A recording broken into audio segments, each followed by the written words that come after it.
Curly Howard's final scene is heartbreaking to watch. I thought I was just going to laugh. That's what Curly does, right? You press play, and chaos happens. But this time, I didn't laugh. Not really. Something felt off, and I couldn't ignore it. You know Curly Howard as the wild one. The spinning. The sounds. That unpredictable energy that made the Three Stooges feel alive. He wasn't just part of it. He was the spark. But let me start somewhere strange. Not his beginning. His slowing down. There's this one scene, his last, and if you don't know the context, you might just think, okay, a quieter performance. But it's not that. Not even close. I remember watching it again, really paying attention. And there's a pause. Just a little too long.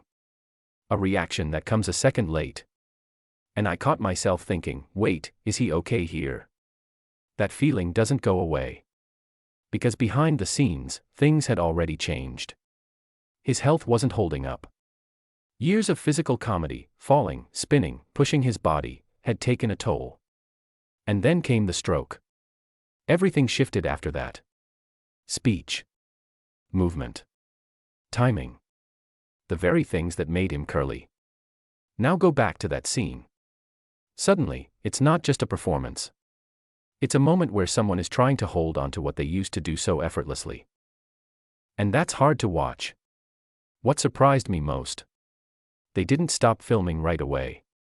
Maybe they didn't fully understand how serious it was. Or maybe, they just hoped he'd bounce back. Because that's who he always was.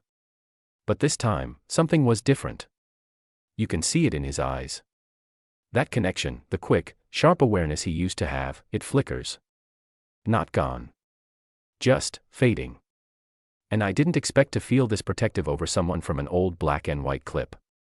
But I did. Because suddenly, it's not comedy anymore. It's someone struggling, quietly, in front of a camera that keeps rolling. After that, he stepped away. He had to. And the version of Curly everyone loved. That version never really came back. I keep thinking about how millions of people remember him at his peak. Loud. Fast. Unstoppable. But this moment. This last scene. It shows something else. Not the character. The person. And maybe that's why it hurts a little. Because for the first time, Curly Howard isn't making us laugh. He's showing us what happens when the laughter starts to fade.